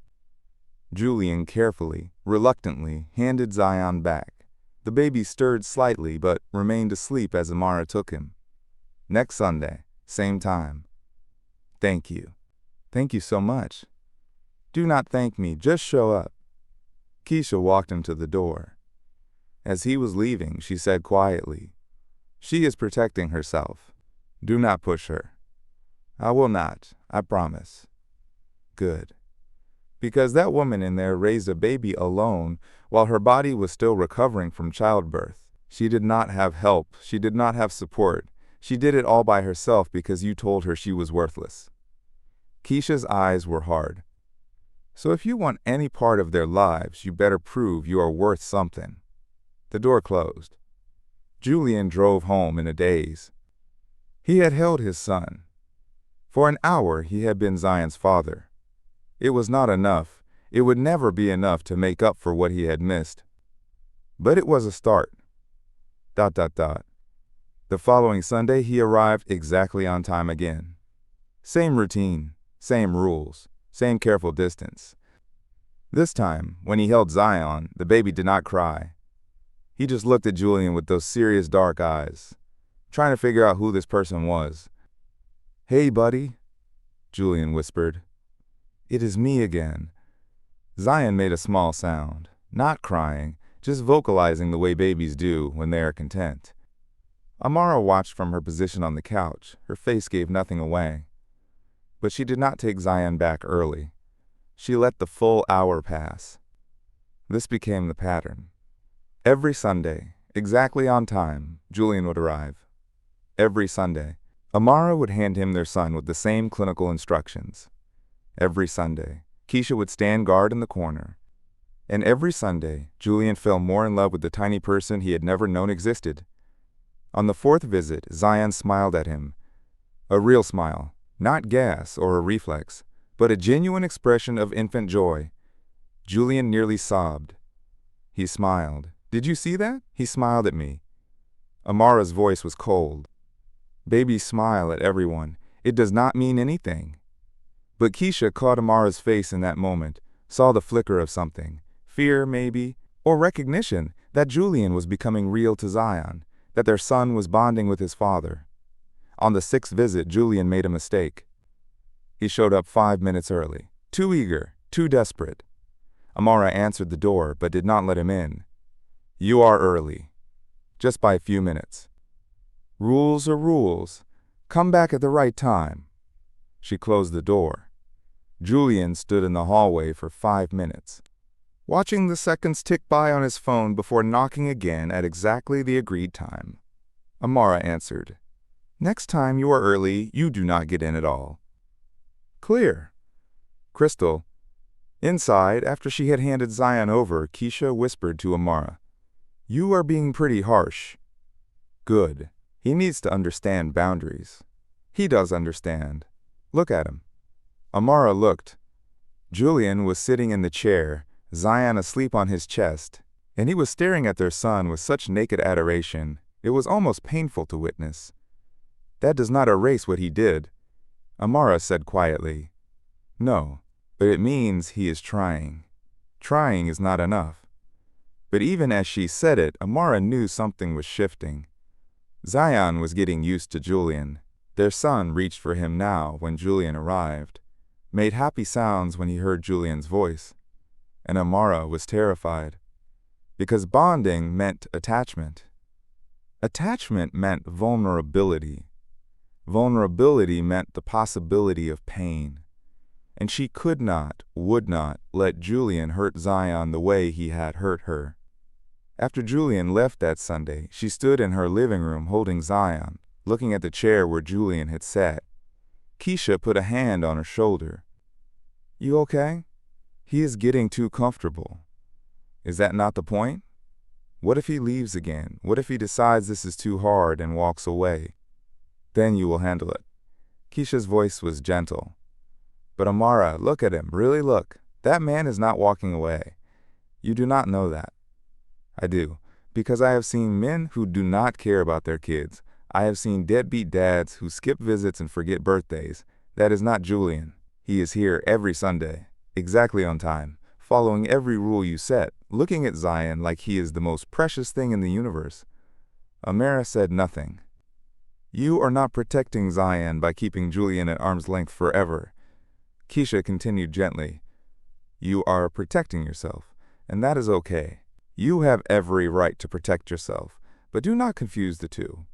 After Keisha left, Amara sat alone with Zion and whispered, "Your daddy hurt me so badly, baby. I do not know how to trust him again. I do not know if I even want to." Zion slept on, innocent and oblivious to his mother's turmoil. And Amara made a decision. She would keep the supervised visits. She would allow Julian to build a relationship with Zion, but she would never, ever give him the power to hurt her again. Her heart was permanently off limits, even if part of her still remembered what it was like to love him. ... The text came on a Friday morning. "Singapore deal closing Monday, need to be there. Will miss Sunday visit, I am sorry." Amara stared at the message. There it was. The excuse. The first crack. The beginning of backing out. She did not respond. Saturday evening, she was feeding Zion when her doorbell rang. Unexpected. Through the peephole, Julian stood there in a suit, looking exhausted. She opened the door with the chain on. "What are you doing here?" "Can I come in, just for a minute?" "You have a visit scheduled tomorrow." "Not today." "I know, but I needed to tell you something in person." Amara studied his face, then undid the chain. He stepped inside and she immediately noticed his tie loosened, his eyes red, his entire body language screaming exhaustion. What? I am not going to Singapore. Amara blinked. I got your text. You said you had a deal. I did. I was supposed to fly out this morning. Massive contract. Months of work. Millions of dollars. He ran his hand over his face. I canceled it. Amara stared at him. You what?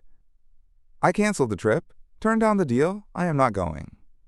Why? Because it is Sunday tomorrow, and I promised I would be here every Sunday. He looked at her directly. I spent our entire marriage choosing work over you, choosing business trips over our anniversary. I am not doing that anymore. You canceled a multi-million-dollar deal to show up for a 1-hour visit. Yes. That is insane. No. What is insane is thinking my career was more important than my family. He stepped closer, but not too close. I know you do not trust me. I know you think I will eventually choose work over Zion, so I am showing you now. Nothing is more important than being his father. You are going to lose business over this. Probably. I do not care. Julian, let me finish. His voice was firm. For 3 years, I came home late, missed dinners, forgot plans, chose my company over our marriage. You waited for me until you could not anymore. Amara said nothing, her grip on Zion tightening. I cannot give you back those years, but I can show you I learned that when I make a promise now, I keep it. He met her eyes. So I am keeping this one. Sunday, 2 o'clock, I will be here. He turned to leave. Wait. Amara's voice stopped him. You really canceled. You are really not going. I am really not going. Your partners must be furious. They are. They will get over it. Or they will not. Either way, it does not matter more than this. He left before she could respond. Amara stood in her entryway, Zion on her hip, staring at the closed door. Keisha called an hour later. Did Julian really turn down the Singapore deal? How did you know? Andre called me. He said Julian's partners are losing their minds. Months of work, huge expansion opportunity. And Julian walked away. He said he wanted to keep his promise. For a 1-hour visit. Keisha was quiet for a moment. Amara, men do not do that. They do not sacrifice careers for supervised visits. That is not manipulation. That is change. Maybe. Or maybe you are scared to believe he is actually different. Sunday arrived. Julian showed up at exactly 2 o'clock. He looked like he had not slept. But he was there, on time. Amara opened the door. You really did it. I told you I would. My company will survive, or it will not. I have bigger priorities now. She let him in. Keisha was there, as always, but she looked at Julian differently now, with something approaching respect. When Amara handed Zion to Julian, the baby immediately brightened, making happy sounds. The bond was undeniable. Sit, Amara said. Julian sat with Zion. Then Amara did something unprecedented. She sat next to him. Not across the room. Next to him. You gave up a lot, she said quietly. I gave up a deal. That is nothing. It was everything to you once. Work was all I had. Now I have him. He looked at Zion. Nothing is worth missing this. They sat in silence. Zion babbled happily, playing with Julian's fingers. When we were married, Amara said, not looking at him, I used to wait for you. You would text saying you would be home by 7, then 8, then 9, and I would sit there wondering if I even mattered. You did. You always did. But not enough to come home, not enough to put me first. No, not then. He looked at her. But I am different now. I lost you once because of that mistake. I will not lose Zion the same way. One sacrifice does not buy forgiveness. I'm not trying to buy anything. I am showing you I meant what I said, that I am here, not just when it is convenient, always. Zion grabbed Julian's finger and pulled it to his mouth, gumming it. Julian laughed, genuine and full of joy. Amara felt her throat tighten. She had heard him laugh like that once, when they were happy, when she believed forever meant something. He is teething, she said, forcing practicality. He is fussy at night. The cold rings help. Is there anything I can bring? Anything you need? We are fine, Amara. He looked at her seriously. I know you do not need me. You have proven that. But can I help? Not because you need it. Because I want to be involved. She wanted to refuse, wanted to maintain distance. But watching him with Zion, knowing he had sacrificed his career to keep a promise, something shifted. He needs diapers, size 3. And sweet potato baby food, not carrots. It was small, a tiny opening. But Julian recognized it for what it was. Progress. I will bring them next week. The hour passed differently. Amara did not watch with suspicion. She sat near him, close enough to hear Zion's happy sounds, close enough to see Julian transform when their son smiled at him, close enough to remember what being a family felt like. When the hour ended, Julian handed Zion back. Before he left, Amara spoke. Thank you for keeping your promise, for choosing him over the deal. I will always choose him. Do not make promises you cannot keep. I am not. He met her eyes. Every Sunday, 2 p.m., for as long as you will let me, I will be here. After he left, Keisha emerged from her corner. You sat next to him. I know. That is new. He gave up a huge deal to show up for an hour. That is new, too. Are you softening? No. But the word came out uncertain. I am just recognizing that he is trying. Amara, do not tell me to forgive him. One canceled trip does not erase 3 years of neglect. I was not going to say that. Keisha's voice was gentle. I was going to say, you are allowed to recognize when someone is genuinely trying to make amends. Amara looked at Zion, who was starting to fall asleep. I do not know how to trust him again. Maybe you do not have to trust him. Maybe you just let him prove himself, one Sunday at a time. That night, alone with Zion asleep, Amara pulled out old photos.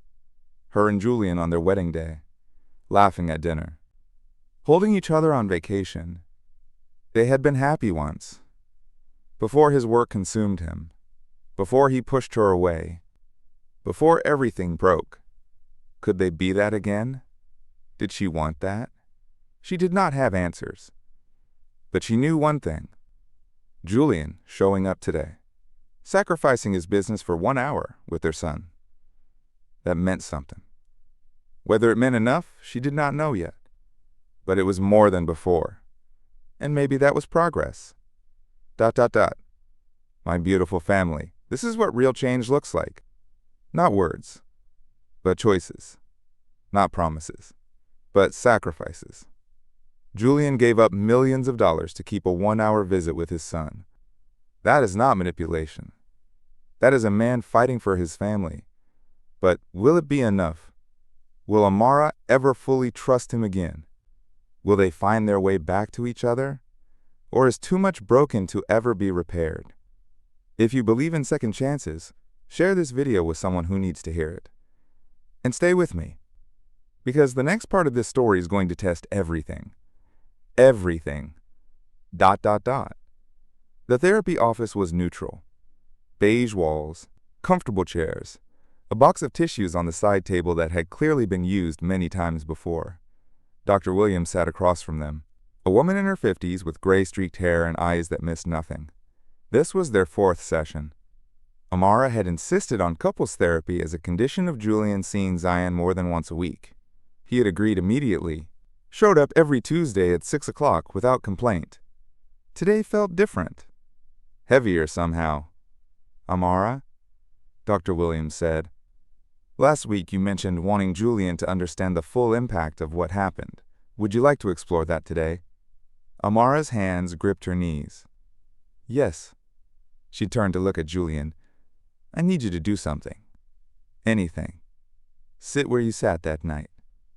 Julian's face went pale. What? I need you to sit where you sat, in that exact position, and I need you to say what you said. Amara, if you want any part of this family, you face what you did. Dr. Williams leaned forward slightly. Amara, can you help me understand what you are hoping to achieve? He does not remember. He was too drunk to remember telling me I was worthless. But I remember every single word, and I need him to hear them, to say them, to understand exactly what he did to me that night. Julian's hands were shaking. I do not know if I can. Then we are done. Amara's voice was ice. I have lived with those words for almost a year. They echo in my head every night. They play on repeat every time I look at our son and remember that his father was not there. If you cannot even say them once, how am I supposed to believe you understand what you did? The room was silent. Julian closed his eyes. Then he spoke.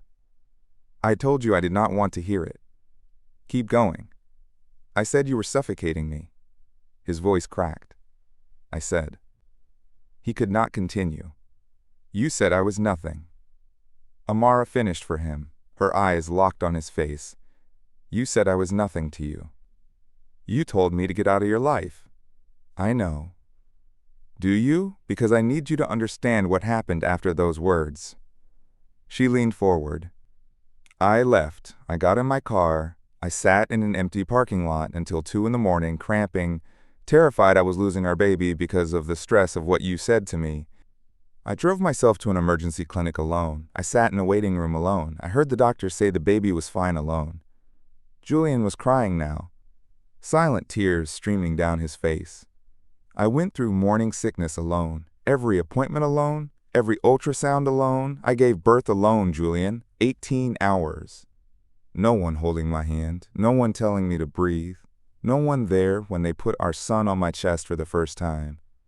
Every word was a hammer blow. And you know what I thought? In that moment, when I was holding this perfect, beautiful baby that I had made, I thought, his father does not even know he exists. Because his father told me I was nothing. I was wrong. Julian's voice came out destroyed. God, Amara, I was so wrong. I know you were wrong. That is not the point. Then what is the point? The point is that you cannot apologize this away. You cannot buy your way back with sacrifice business deals and Sunday visits. You have to understand, really understand, the damage you caused. I do understand. Do you? Because I do not think you do. She turned to Dr. Williams. He keeps saying he is sorry. He keeps saying he did not mean it. But that night, when he said those words, I believed him. I believed I was nothing. I believed I was worthless. I believed no one would ever love me. Amora. And I had to rebuild myself from that belief, while pregnant, while alone, while raising a baby by myself. I had to prove to myself every single day that his words were lies. She looked at Julian. So no, sorry is not enough. Understanding is not enough. You have to become someone new, someone who would never, ever say those words to anyone. And that takes time. Years maybe, forever maybe, and you do not get to rush it. You do not get to demand forgiveness on your timeline. Julian wiped his face with the back of his hand. I will wait, however long it takes. You say that now. What about when it gets hard? What about when you are frustrated? What about when Zion is 3 and throwing tantrums and you have had a bad day at work? I will never speak to you or him that way again. How do I know that? Because I know what it costs now. I did not know before. I was too damaged, too scared, too drunk to see what I had. But I see it now. And I will spend the rest of my life making sure you and Zion never doubt your worth again. The session ended shortly after. They walked to their cars in silence. At her door, Julian spoke. Thank you for making me face that. Do not thank me. I did not do it for you. I know you did it for yourself, and for Zion, so you could know that I understand. Do you? Do you really understand? He looked at her directly. I understand that I destroyed the person I loved most in the world with 6 words. I understand that you had to rebuild yourself from nothing while carrying my child. I understand that I missed everything because I was a coward who pushed you away before you could leave me. His voice was steady. And I understand that no apology will ever be enough. That the only thing I can do is show you every single day that I am not that man anymore. She did not respond, but something in her face shifted. Just slightly. Same time next week? Same time next week. She got in her car and drove away. Julian watched her taillights disappear. Then he got in his own car. And for the first time in months, he felt something other than despair. He felt hope. Small, fragile, easily destroyed. But there. ... 6 more weeks passed. 6 more Sundays. 6 more therapy sessions. Zion was growing, his attachment to Julian undeniable. He reached for his father now the moment Julian walked through the door, made happy sounds, babbled in baby talk. And Amara watched. She watched Julian hold their son with such tenderness it made her chest ache. She watched him show up every single time, never late, never early, always exactly on time. She watched him bring diapers and baby food without being asked, learn Zion's schedule, notice when the baby was tired or hungry before she even mentioned it. And slowly, so slowly, something inside her began to thaw. One Sunday, after Julian had left, Keisha asked the question Amara had been avoiding. "Do you still love him?" Amara did not answer for a long time. Then, "I remember loving him. I remember what that felt like. And sometimes, when I watch him with Zion, I feel something. But I do not know if it is love or just memory. Is there a difference? I do not know anymore." She looked at Keisha. "He destroyed me. He said words that broke something inside me, and I had to put myself back together piece by piece. How do I trust him not to break me again? You watch, you wait, you let him prove himself. For how long? As long as it takes for you to feel safe. What if I never feel safe? Then at least Zion will have a father who showed up. That is not nothing. It was not nothing. It was everything, actually. Because Amara remembered her own father, how he had been there but not there, present but absent, in the house but never really with them. She did not want that for Zion. She wanted her son to have a father who was all in. And Julian, despite everything, seemed to be becoming that father. ... The breakthrough came on a Tuesday evening. Therapy had been hard that day. They had talked about the night he proposed, the promises he had made, the dreams they had shared. It had hurt to remember how good things had been before they fell apart. After the session, Julian walked her to her car as always. But this time, he stopped before she reached the door. "I have something for you." Amara tensed. If this is jewelry or some grand gesture, it is not. He pulled a folded piece of paper from his pocket. "I wrote this 2 weeks ago. I have been trying to find the right time to give it to you. I do not know if there is a right time. But I want you to have it." She took the paper, unfolded it, and began to read. "To the woman I destroyed.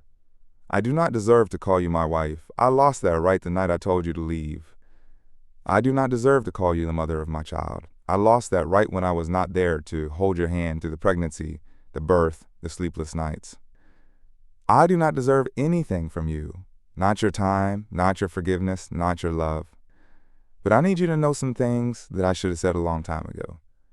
You are not nothing. You are everything. You are the strongest person I have ever known. You built a life from the ashes of what I burned down. You raised our son alone when I should have been beside you. You protected him from my failures and gave him everything he needed. You are not worthless. You are invaluable. You are the kind of mother I wish I had, the kind of woman I wish I deserved, the kind of person who makes everyone around her better just by existing. I know you may never forgive me. I know you may never trust me again.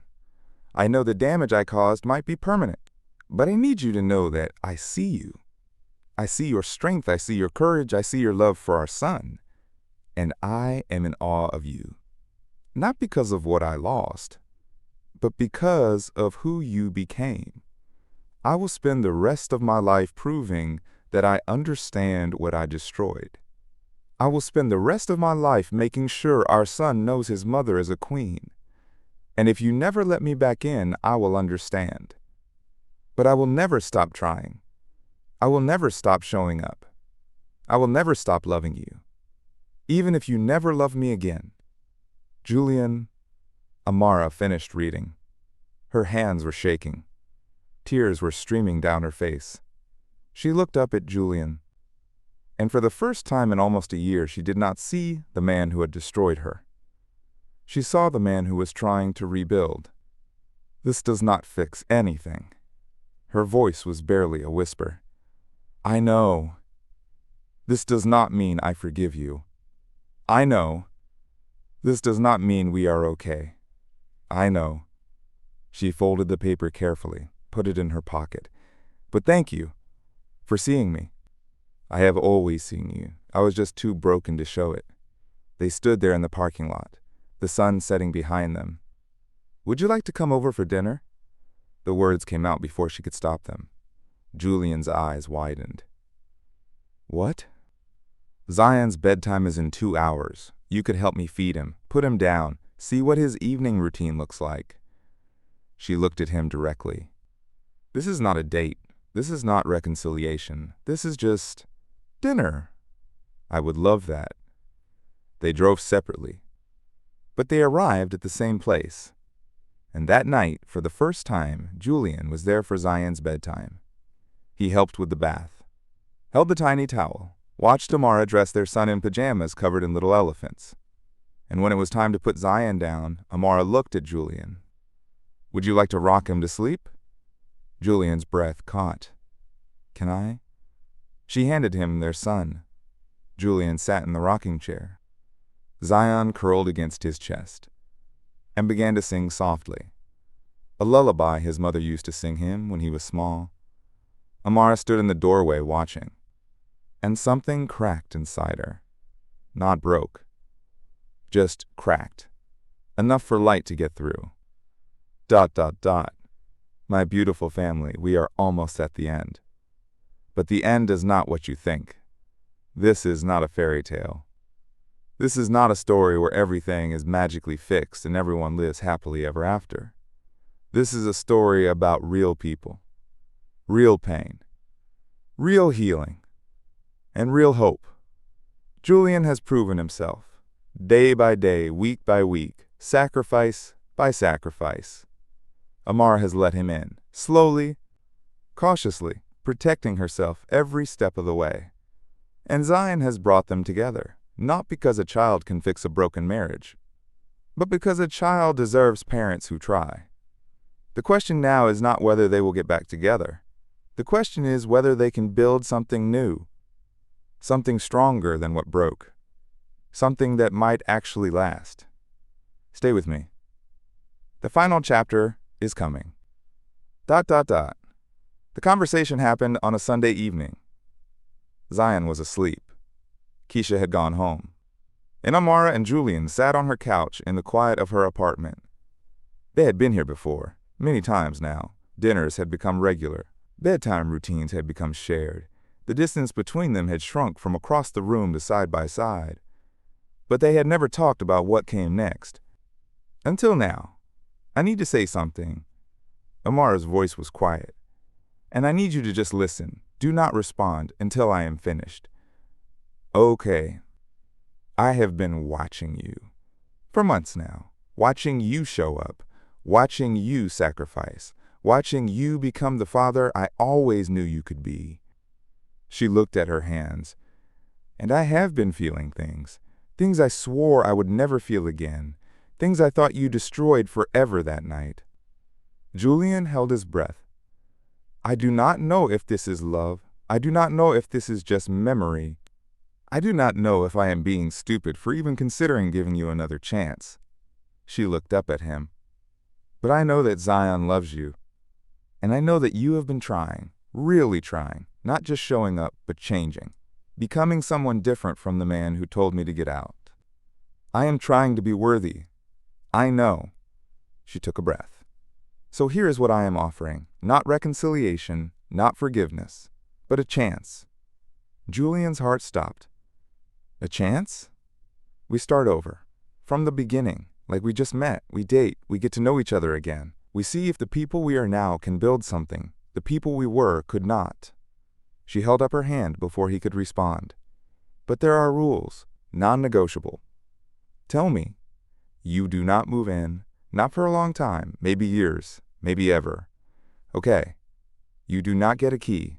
You do not make decisions about my life or Zion's life without my input. Okay. We keep going to therapy for as long as I say we need to. Okay. And if you ever speak to me the way you spoke to me that night, we are done, forever. No second chances, no explanations, no apologies. Done. I understand. Do you? Because I am serious, Julian. I am giving you a chance, not because you deserve it, but because I want to see if we can be something different. If you prove me wrong, if you show me that you are still the man who told me I was worthless, I will walk away and I will never look back. I will never be that man again. You say that. I mean it. They sat in silence for a long moment. Then Julian spoke. Can I respond now? Yes. He turned to face her fully. I do not deserve this chance, I know that. I destroyed you with my words. I abandoned you and our son because I was too damaged to see what I had. I missed everything, the pregnancy, the birth, the first months of Zion's life. I can never get that back. I can never undo the pain I caused. He took her hands in his. But I want to spend the rest of my life trying. She did not pull away. I am not asking for forgiveness. I am not asking you to forget. I am asking for the opportunity to show you every single day that I have changed, that I am worthy of being Zion's father, that maybe, someday, I can be worthy of being your husband again. Amara's eyes were bright with tears. I do not know if that day will ever come. Then I will wait. Forever? However long it takes. She looked at him, really looked. And for the first time in almost a year, she saw something other than the man who destroyed her. She saw hope. Okay, she whispered. Okay, we try. Julian lifted her hands to his lips, pressed a gentle kiss to her fingers. Thank you. Do not thank me yet. I might still decide you are not worth it. Then I will have to make sure you do not. She almost smiled. Almost. Zion made a sound on the baby monitor, a small cry, then silence. They both looked toward the bedroom. He is okay, Amara said. He does that sometimes, talks in his sleep. Julian nodded, but he did not let go of her hands, and she did not pull away. ... The story does not end here. Real stories never end neatly. Julian and Amara did not get back together that night, or that week, or even that month. They dated, slowly, carefully, like two people who had been burned, learning to trust fire again. Some days were good, some days were hard, some days Amara wanted to give up, to remember that she had survived alone and she did not need him. But then she would watch Julian with Zion, watch him be the father she always knew he could be, watch him show up every single time without fail. And she would remember why she was trying. Not for him, for her, for the woman she was becoming.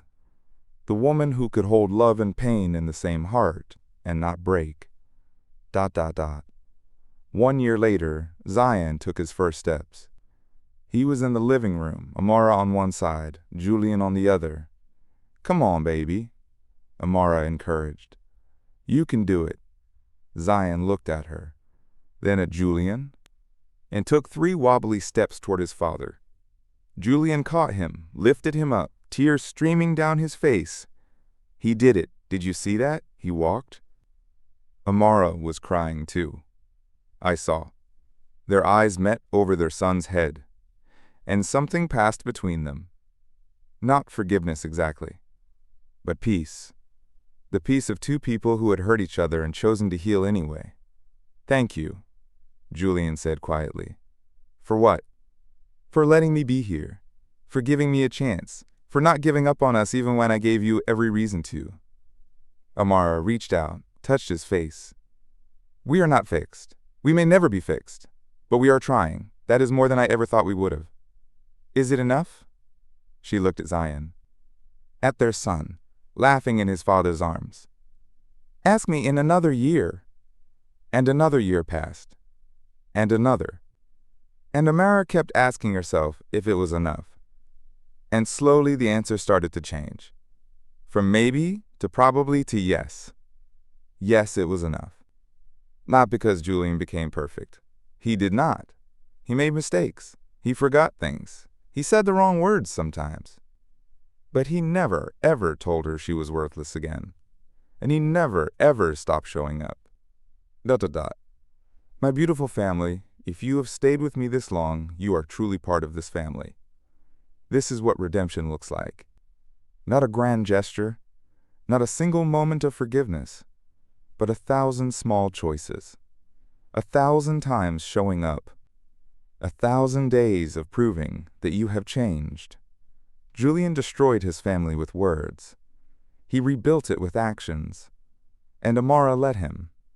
Not because she forgot what he did, but because she was brave enough to believe people can change. That is the lesson of this story. Words have power to destroy, but actions have power to rebuild. And love, real love, is not a feeling. It is a choice. Made every single day. ... If this story touched your heart, do something for me. Like this video. Share it with someone who needs to hear it. Write in the comments, I am with Mr. Lewis. And remember, no matter what you have broken, you can rebuild. No matter who has hurt you, you can heal. No matter how dark the night, the dawn will come. God bless you, my beautiful family. I will see you in the next story.